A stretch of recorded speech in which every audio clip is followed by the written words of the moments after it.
Until we all have a global solution, this virus will be with us, and we'll all have to work together to prevent its reemergence. Tonight, Canada's COVID committee and the first wave of cases.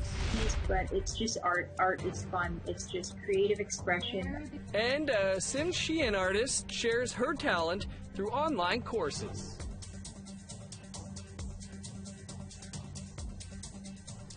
Good evening. Welcome to APTN National News. I'm Dennis Ward. After a few weeks of quarantines and lockdowns, fatigue is beginning to set in. And that was one of the themes in today's Ottawa-based press conferences. When will everything end? APTN's Todd Lamoran begins with the Prime Minister's response to a few other issues. For the second day in a row, the federal government was asked about Fort Hope and what would happen if the virus spread in that remote flying community in northern Ontario. This time, Justin Trudeau gave the answer. From the start, we've worked with the AFN and with communities across the country to ensure that we're sending more money, more community resources to those areas, and we will continue to respond in every way we possibly can to help those communities that are beginning to deal with COVID-19. Trudeau was asked about the stress and anxiety people are feeling right now, and what more Ottawa should be doing about mental health. The Prime Minister mentioned using support lines, but stressed individual and community solutions rather than federal backing. Each of us individually can also look out for our neighbours, look out for our loved ones, have more conversations, try to create a supportive system where we're there for each other, where we're going to get through this together. The COVID committee was asked about what happens after the first wave of cases. Health Minister Patty Hajdu said that depends on the global response. What we see in countries that have crested their first wave is that they have to keep a very close eye on new cases. And until we all have a global solution, this virus will be with us, and we'll all have to work together to prevent its reemergence in any of our countries. Dr. Theresa Tam added that the virus is new, and no one knows what will happen after the first wave. So there's different possibilities as to whether this virus then becomes more entrenched in the human population, like influenza, whether it would undergo mutations. So all of these things are unknown at this time. Dr. Tam did qualify an earlier suggestion that homemade masks could be worn, saying that they're not appropriate for infants, children under 2, or people who have breathing difficulties. Todd Lamoran, APTN National News, Ottawa. Last week, APTN spoke with 2 inmates at the Ottawa Carleton Detention Centre who said guards at the jail were not doing enough to protect them from COVID-19. One of those inmates says things have only gotten worse. Jamie Pashigumscum reports. In December, Jordan Land pleaded guilty to dangerous operation of a vehicle causing death and failing to stop at the scene of a collision causing death. Despite his conviction, Land doesn't feel his life should be put at risk from the novel coronavirus. The 33-year-old man from Miawpukek First Nation in Newfoundland says since he last spoke with APTN, jail guards put him in segregation and that he has been treated inhumanely. When I was there, they didn't give me any sheets or blankets. I was so cold, I was shivering so bad I couldn't even sleep. And they had me in a cell beside a guy who was on standby for results, whether he's positive or negative for COVID. They wouldn't give me any toilet paper, no hygiene products, nothing to keep myself clean. Land feels the guards were denying him hygiene and cleaning products as a punishment for speaking out. Ontario's Office of the Solicitor General told APTN in an email statement that the government continues to evaluate all measures to prevent the spread of COVID-19 within our correctional system. Our priority remains the health and safety of our staff and those in our custody. No inmates or correctional staff have tested positive for COVID-19 at Ottawa Carleton Correction Centre. Dominic Smith is Land's lawyer. He says his client has a history of respiratory illness and has been reporting respiratory problems already since being at the jail. Smith also said that last week, corrections officers refused to bring their inmates to their court appearances, which are done by phone and video, due to concerns around the virus. The Ontario Public Service Employees Union confirmed that there was a work refusal by the guards that lasted half a day. I guess it speaks to just how scary of a place jails are right now for for anyone who has to spend any amount of time there. And we can only imagine what it's like for an inmate who's there 24/7. You know, you've got new inmates who are coming in quite regularly. Jail staff do not know whether or not these inmates have COVID-19 when they arrive at the jail. While Ontario has already released some inmates early, many, like Jordan Land, will remain incarcerated through the pandemic, leaving them vulnerable to the disease. Jamie Pashagumskum, APTN National News, Ottawa. Meanwhile, the union representing over 16,000 Canadian corrections workers says it has, quote, real concerns about potential early release of low-risk offenders in federal custody who are at high risk of contracting COVID-19. Last week, Public Safety Minister Bill Blair requested a review of exceptional measures for inmates, such as early release. News which came as a chorus of concerned voices, including lawyers and senators, called for action. In response, the Union of Safety and Justice Employees says it doesn't have enough staff and resources to assess the risk associated with releasing inmates, and that parole officers are already overworked. Well, we'd like to hear what you have to say. Here's how to continue the conversation. Send your emails to news@aptn.ca. Find us online at aptnnews.ca and on youtube.com/aptn news. You can also follow us on Facebook, Twitter, and Instagram for the latest Indigenous news. The city of Montreal is home to just over half of Quebec's total COVID-19 cases. Just south of it, in the Mohawk community of Ganawage, local police mobilized over the weekend, handing out non-compliance orders. Despite Quebec's new regional restrictions on regional travel and a ban on cigarette sales to non-locals in Ganawage, the peacekeepers handed out 12 tickets and $12,000 in fines to people who did not heed the warnings. With confirmed cases already in the community, authorities say they can't take any chances. I think we all have the same goal in mind. Peacekeepers, we also reside here, right? We're residents here. Our families are here. We're all going to come together to keep all of us safe.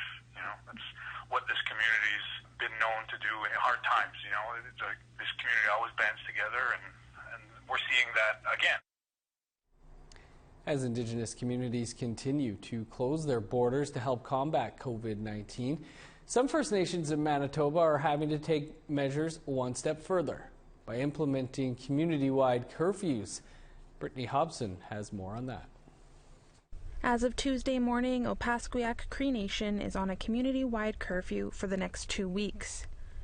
In an announcement posted online, leadership made a plea to members. Please play your part in respecting the lives of our community. We are doing this to protect the community in its entirety. There are elders and many people with illnesses that could possibly suffer the hardest from your careless actions. The curfew runs from 10 p.m. to 6 a.m. daily. The Northern Manitoba community called a state of emergency last month. Chief Christian Sinclair says some members have not been taking physical distancing seriously enough. Stop having gatherings and host parties. As we have heard, there are people having gatherings on weekends still or late in the evenings. Sinclair added there could be financial repercussions for those who do not abide by the rules. This could include withholding a band member's paycheck or social assistance. He says this would happen once the state of emergency has been lifted. In the south, Long Plain First Nation has been operating a curfew since last month.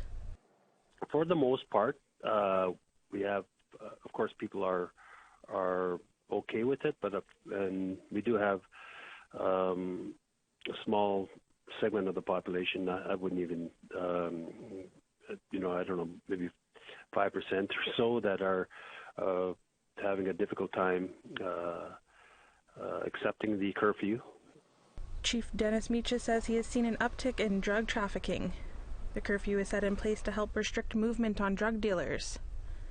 At the beginning of the month, Manitoba First Nations Police Service arrested a woman in the community for methamphetamine possession. We just want to, be proactive in how we're dealing with this crisis. we want to work towards safeguarding the community and safe passage to our people, all people, as we go through this health crisis. Fisher River Cree Nation and Peguis First Nation also recently implemented curfews. Those started Sunday, April 5th. Brittany Hobson, APTN National News, Winnipeg. A new episode of Face to Face airs tonight, right after the news. Our guest is lawyer Elisa Lombard. Lombard is the lawyer heading up a proposed class action lawsuit on behalf of Indigenous women who were forced or coerced into sterilization. Of course, there's a desire for reparations. This practice has destroyed families, has destroyed marriages, has caused siblings to wonder why they don't have more siblings, has affected the self-concept of our clients as women, as Indigenous women, as life givers in their nation. And so although there's no amount of money that can truly compensate them for the pain that they endured and that they continue to endure, both mentally, physically, emotionally, and spiritually, a form of reparation is necessary. The province of Ontario has announced millions of dollars for First Nations in the fight against COVID-19. More on that coming up after the break. Here's a look at Wednesday's weather forecast starting on the East Coast. +2 with snow for St. John's and Charlottetown. +1 with snow in Nain. -2 in Cartwright. 6 above in Montreal. +3 in Saguenay and Quebec City. 15 above with showers for Toronto. Partly cloudy and 8 in Ottawa. 7 with rain in Thunder Bay. +3 with snow for Sioux Lookout. 11 below and snow in Churchill. 0 with snow for God's Lake. Flurries and +3 in Winnipeg. +2 just about everywhere else. +2 in Regina with snow. 0 and snow for Saskatoon. -4 in Uranium City. 3 below for La Ronge. Welcome back. The Ontario government has stepped up funding to support Indigenous communities as they respond to the COVID-19 pandemic. Indigenous Affairs Minister Greg Rickford announced today an allocation of over $37 million for outbreak planning and response. The bulk of that money will provide emergency funds for food, supplies, and self-isolation facilities, while a portion will go toward transportation and urban housing, and $10 million for children, community, and social services needs. A First Nations man from Saskatchewan who is living in the United States has died from COVID-19. His family in Canada is unable to go to the funeral in Washington State because of travel restrictions, but they are honoring Wayne Thunderchild in their own community. Priscilla Wolfe has their story. Wayne Thunderchild from the Thunderchild First Nation was living in Everett, Washington for the past 25 years. He passed away from COVID-19 on April 4th. His daughter Raylene Dion is in Frog Lake, Alberta, and says his wife and his brother-in-law all tested positive for COVID-19. I know for sure my father started his first fever around the weekend of March 20th, but his brother-in-law was sick for about a week before that. Thunderchild had a medical history that made him vulnerable. He had diabetes and he had Johns Hopkins lymphoma cancer, which was in remission for the past few years. Because the U.S.-Canada border is closed because of the pandemic, the family cannot travel to the States for his funeral. No, not at this point, and that's the hardest part is not being able to be with each other.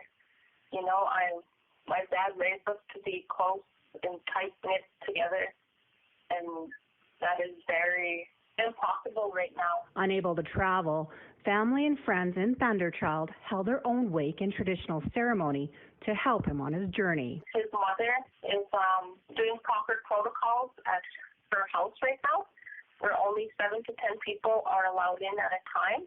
Okay. And then once that's just to help him on his journey home, and then once everything is okay and it's good to travel again, then we will be heading up to Everett, Washington to divide his ashes. Priscilla Wolfe, APTN National News, Saskatoon.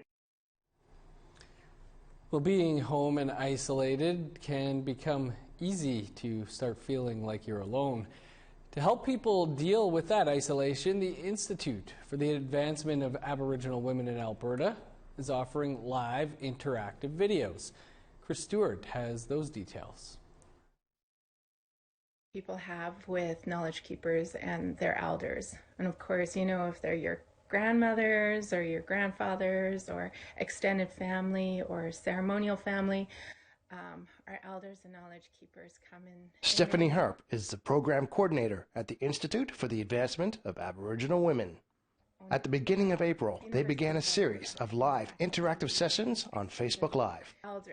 Their first guest was renowned artist Lana Whiskey Jack. We're doing a video support series right now to connect our participants, check in on them, have a healthy distraction, and just connect to our women and girls at this trying time where they need it the most. Whiskey Jack says the sessions can help people who feel disconnected from society, as well as an opportunity to learn how to reconnect with those who have knowledge to share. We talked about reconnecting to our elders and knowledge keepers and the importance of that, especially during these times of, you know, because there's actually a lot of amazing knowledge keepers, language warriors, and elders on Facebook and social media. So it's a good time to connect and ask questions and learn from their wisdom. Whiskey Jack says the live session was a hit. It was neat to interact with people, you know, through the live feed as well as getting some instant feedback. So it's kind of cool, you know, being social distance, but still having real-time conversations with real people. On April 8th, Stephanie Harp will be hosting a live session about dealing with anxiety at 1 p.m. Mountain, 3 p.m. Eastern on the Institute's Facebook page. This Saturday, April 11th, artist Lance Cardinal is hosting a session on family fun crafts. And Mother Earth Essentials owner Carrie Armstrong will be hosting an upcoming session on identifying natural herbs and medicines. Stephanie Harp wants women and girls to know that the Institute for the Advancement of Aboriginal Women is there for them. Just want to keep going in all of this as long as we can, and just let them know that we're here for each other, and I'll you know, do my best to give them advice, and if they want to pop on and have any questions or wanted to even privately message me, they can. So I just want to leave that message that, you know, we are here for them, and we're going to be here for each other. Chris Stewart, APTN National News, Edmonton. APTN News and APTN Investigates are up for some national awards. Details on that and more coming up. Here's a look at the rest of Wednesday's weather forecast, picking back up in northern Alberta. Sunny and +3 for High Level and Grand Prairie. 3 above and sunny for Medicine Hat and Calgary.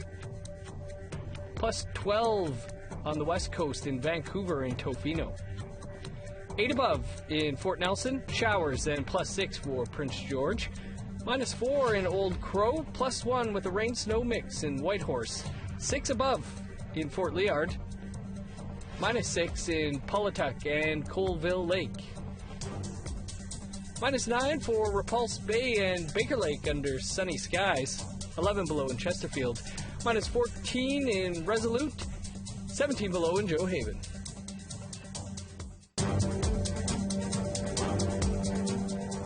Welcome back. A Tsimshian artist in Prince Rupert, BC is putting her skills to use to help her community during the COVID crisis. Leanna Spence put together a fundraiser to provide food for elders. And as the province went on lockdown, she took to social media to offer online live Northwest art classes. Lee Wilson has more.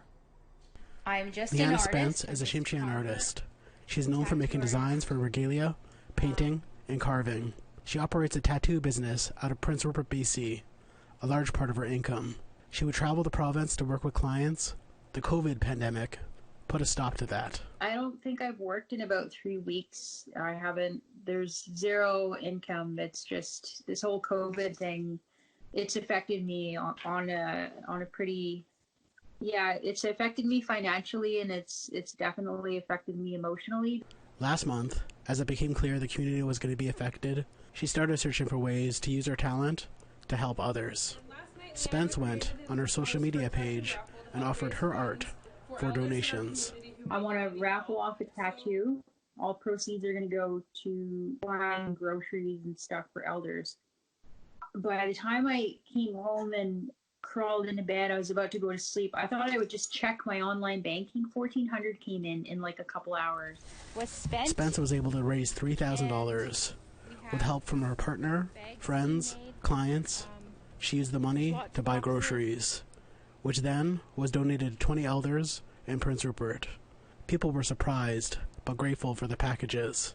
It was so much fun, but at the same time, the reality that you witness, coronavirus or not, we've helped people. You know, like there's a lot of stuff going on out there that we don't know about until we actually take a look on the other side of the door. As social distancing rules increased and the province ordered residents to stay at home, she decided to put her teaching skills to use. She offered live video classes through her Art from Ashes Facebook page. Hundreds of viewers and families were able to take part. I can teach. That's one thing I'm good at, is teaching people step by step. And it's not like the most perfect, elaborate native art piece, but it's just art. Art is fun. It's just creative expression. Mothers since thanked her for having their children focused and learning designs. Spence asked families to share their art projects and pictures online. As the COVID-19 social distancing and isolation continues, she will offer classes while inspiring others. You do something good, just selflessly from the kindness of your heart, and somebody sees it, it's very contagious, you know, like it may be small, but it could be huge. It's like a ripple in the water. Lee Wilson, APTN National News, Northern British Columbia. Awesome seeing all these ideas popping up online. Finally, tonight, the Canadian Association of Journalists Awards recognizes the best in Canadian journalism. And this year, APTN National News and APTN Investigates are up for 4 awards. APTN National News host Melissa Ridgen is a finalist in the Human Rights Reporting category for her investigation on the apprehension of a newborn baby in British Columbia. Our Yellowknife reporter Charlotte Moore-Jacobs is nominated in the newly created Environmental and Climate Change category. Moore-Jacobs met youth in the Northwest Territories to gain their perspective on climate change. APTN Investigates is nominated twice in the Open Broadcast Feature category. Trina Roach for her documentary Living Treaties on the Marshall decision, and Cullen Crozier, Brittany Gio, Holly Moore, and Melissa Ridgen for their work on Broken Circle, a documentary looking at day schools left out of the federal government settlement. The awards were set to take place on May 30th in Montreal, but have been moved online due to COVID-19. And a huge congrats to all of them. That is your APTN National News for this Tuesday. Stay up to date with the latest by visiting our website, aptnnews.ca. I'm Dennis Ward. Have a great night.